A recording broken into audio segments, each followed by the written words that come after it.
और लास्ट में जो 14-15 सीटें बांटी गई उसमें 9 ऐसे लोगों को टिकटें दी गई थी जिनके नाम भाजपा ने आगे किए थे कि इनको टिकटें दो। शैलजा कैसे चुनाव जीती अगर ईवीएम में गड़बड़ी नहीं जीतती है? हुड्डा कैसे जीती? उस रेड के 2 दिन बाद, एक दिन छोड़ करके अगले दिन कांग्रेस के ये ऐलान हो गया था कि सारे सिटिंग एमएलए को टिकट, और हुड्डा को ये मैसेज दिया गया था कि हम तेरे को पकड़ के अंदर छोड़ेंगे। कांग्रेस की हड़दर्मी, हुड्डा की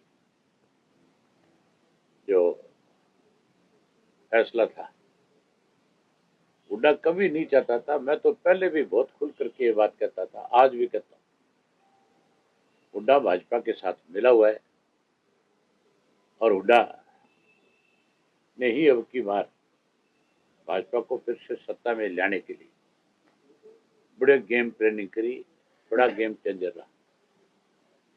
अब तो बावरिया की स्टेटमेंट आने के बाद तो स्पष्ट हो गया, कहा तो हुड्डा जो है उदयभान के माध्यम से टोटल का टोटल ब्लेम जो है ईवीएम पे लगा रहा था। टोटल का टोटल ब्लेम जो है कोई इस बात का लगा रहा था कि सरकार ने ईवीएम के माध्यम से हमें चुनाव हराया है। लेकिन अब बावरिया की स्टेटमेंट के बाद तो स्पष्ट हो गया कि हुड्डा ने ही स्वयं इसको भाजपा को जिताया, कांग्रेस को हराया।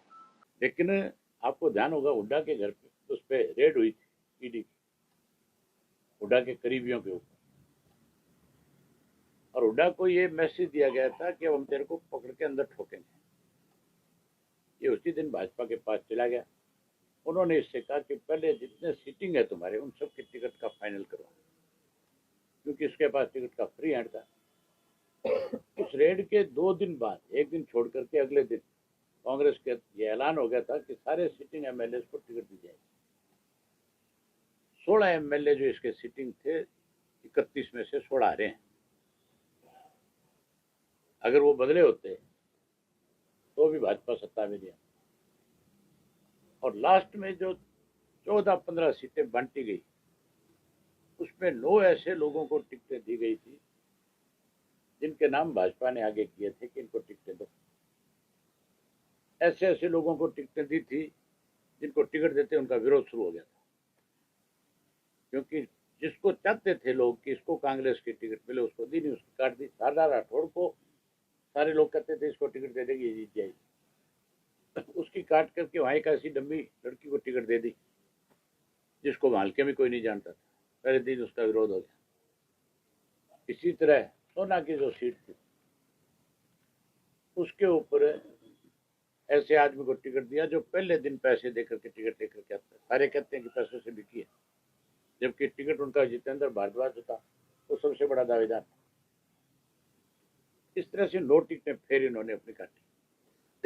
इस हुड्डा ने ही इस प्रदेश का भट्टा बिठाया, और आज जो है बीजेपी अगर सत्ता में है तो उसके लिए सबसे बड़ा जिम्मेवार जो है भूपेंद्र सिंह हुड्डा है।